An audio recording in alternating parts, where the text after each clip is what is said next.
काली बांझ बहू बनी गोरी बहू की आया। अरे अरे, जरा भैया यहाँ फूल कम है, यहाँ पर थोड़ी सी गुलाब लगा दीजिए। कहाँ मैडम? यहाँ। अच्छा, लगाता हूँ जी। मेहमान आने ही वाले हैं और अभी तक आपकी टीम से अच्छे से सजावट भी नहीं की गई है। मैं चाहती हूँ कि मेरे देवर जी की शादी में कोई कमी न रहे। लक्ष्मी बहू, तू यहाँ क्या कर रही है? मेहमान आते ही होंगे, तू रसोई में जाकर देख। जी माँ। आज लक्ष्मी के देवर की शादी थी। पूरे घर में चहल पहल हो रही थी। कुछ ही देर में लक्ष्मी के देवर की गाजे बाजे के साथ बारात आती है और सब कुछ शुभ मंगल बीता। वैसे तो लक्ष्मी की भी शादी अभी 6 महीने पहले ही हुई थी, लेकिन लक्ष्मी ने एक आदर्श बहू की तरह सारा काम संभाला था और अब उसकी एक देवरानी भी उसके घर आ चुकी थी। शादी के लगभग 1 साल तक तो सब कुछ ठीक ठाक ही चलता रहा। दोनों देवरानी जेठानी बहुत ही प्यार से एक दूसरे के साथ रहती थी। भाभी जरा देखना, मैंने सब्जी में नमक तो सही डाला है ना? थोड़ा सा नमक ज्यादा हो गया है। क्या? तो अब मैं क्या करूं? घबराओ नहीं देवरानी जी, जब भी सब्जी वगैरह में नमक ज्यादा हो जाए तो हम एक काम कर सकते हैं। क्या? बस गुथे हुए आटे का एक छोटा सा पेड़ा तोड़ो और उसे इस तरह सब्जी में डाल दो। इससे क्या होगा? इससे ये होगा कि जितना भी फालतू नमक है वो इस पेड़े में आ जाएगा और सब्जी फिर से अच्छी हो जाएगी। अरे वाह भाभी, आपको तो बहुत कुछ पता है। सुनामी को लक्ष्मी ऐसे ही नई नई चीजें और घर गृहस्थी के बारे में बताती रहती थी। ऐसे ही थोड़ा सा समय और बीता और अब सुनामी प्रेग्नेंट हो चुकी थी। आज मैं बहुत खुश हूँ बहू, बहुत ज्यादा। मेरे घर में पहली बार कोई नन्हा मेहमान आएगा। मैं तो पूरे मोहल्ले में इस खुशी की मिठाई बांटूंगी। जरूर माँ जी।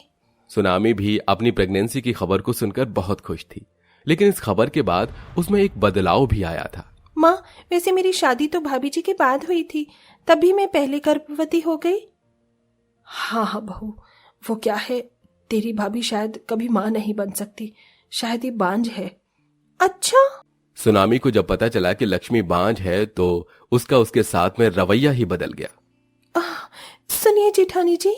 हाँ बोलो सुनामी, आप ना मेरे कमरे में आज से मत आना। क्यों, क्या हुआ? मैंने कोई गलती कर दी है क्या? आपका बांझ होना ही सबसे बड़ी गलती है। मेरी माँ कहती है कि ऐसी औरतों के साये से भी दूर रहना चाहिए। मैं नहीं चाहती हूँ कि आपका साया मुझे या मेरे होने वाले बच्चे को छुए और मेरी प्रेगनेंसी में कोई दिक्कत आए, इसलिए आज से ही आप मेरे कमरे से दूर रहना। सुनामी ने लक्ष्मी से इतनी कड़वी बात को यूं ही बोल दिया, लेकिन बेचारी लक्ष्मी कुछ नहीं बोल पाई। वहीं पर यामिनी भी खड़ी हुई थी, वो भी सुनामी से कुछ नहीं बोली। बेचारी लक्ष्मी मुंह सा लटकाकर सुनामी के कमरे से बाहर आ गई।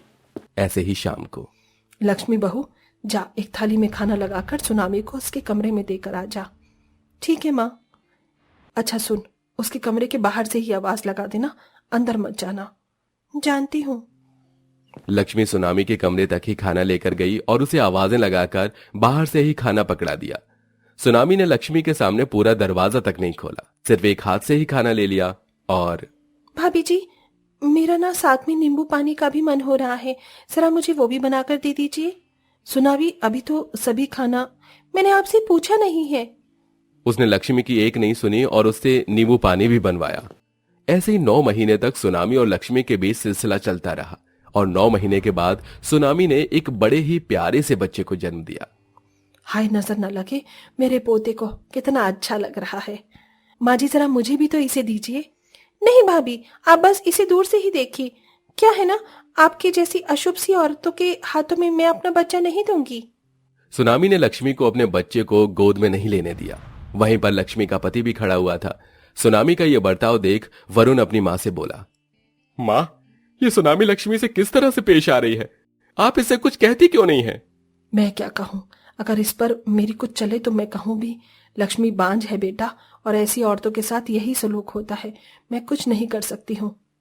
यामिनी ने ऐसे बोलकर बात को खत्म कर दिया। कुछ देर तो सुनामी ने अपने बच्चे को खिलाया, लेकिन कुछ देर बाद वो अपने मतलब के लिए लक्ष्मी से बोली, जेठानी जी जरा सुनिए। हाँ, वो मैं सोच रही थी कि अब घर में क्या भेदभाव करना, आप जब इस घर में हो तो आप भी इसे खिला सकती हो। क्या सच में? तुम्हारा शुक्रिया, कितना प्यारा है। अले ले ले ले ले, छोटे बच्चे को कितने दिनों में गोद में लिया है। जेठानी जी, अब जब आपने इसे ले ही लिया है तो मुझे लगता है शायद इसका डायपर हैवी है, आप इसे चेंज कर दीजिए।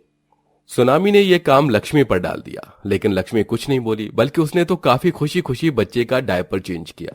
लक्ष्मी जब तक राज को खिला रही थी तब तक सुनामी ने एक गहरी नींद भर ली और उसकी जब आंख खुली, अरे अब मुझे मेरा बच्चा चाहिए। जिठानी जी, जिठानी जी, लाइए मेरा बच्चा दीजिए। आप तो इसे अपना ही बनाए ले रही हैं।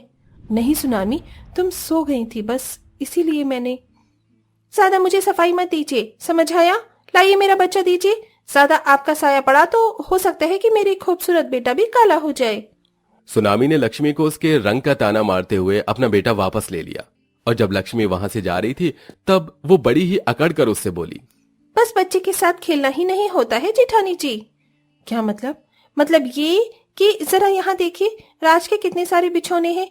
चलिए इन्हें धो दीजिए। क्या? अच्छा ठीक है। लक्ष्मी ने एक आया की तरह सुनामी के बेटे के सारे बिछोने धोए। अब सुनामी इसी तरह से लक्ष्मी का इस्तेमाल करती थी। वो उससे कड़वी कड़वी बातें भी करती थी और उससे एक आया की तरह काम भी करवाती थी। भाभी जी ये क्या? आपसे तो मैंने राज के लिए सेरेलैक बनाने को बोला था, बनाया क्यों नहीं? देवरानी जी मैंने अभी तो आपके सारे कपड़े धोए हैं, मैं भूल गई थी।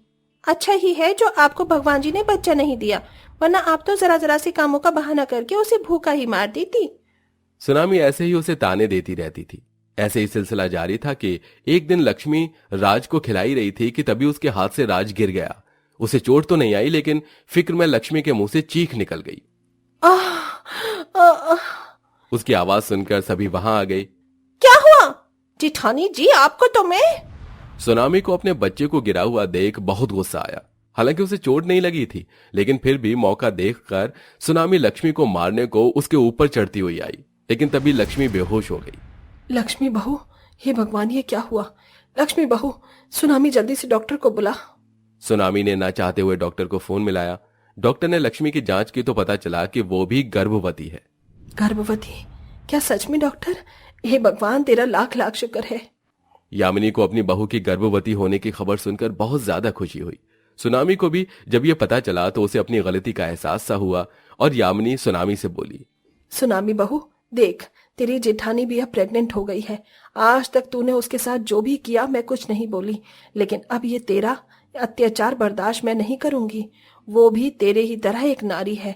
बस भगवान की उस समय मर्जी नहीं थी तो उसे बच्चा नहीं हुआ, लेकिन अब वो भी गर्भवती है तो अब मैं उसे तेरा कोई काम नहीं करने दूंगी और हो सके तो तू भी उससे माफी मांग लेना।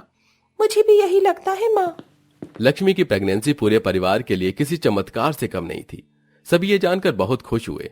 खुद लक्ष्मी को भी जब ये खबर लगी तो वो भी खुशी से फूले नहीं समाई।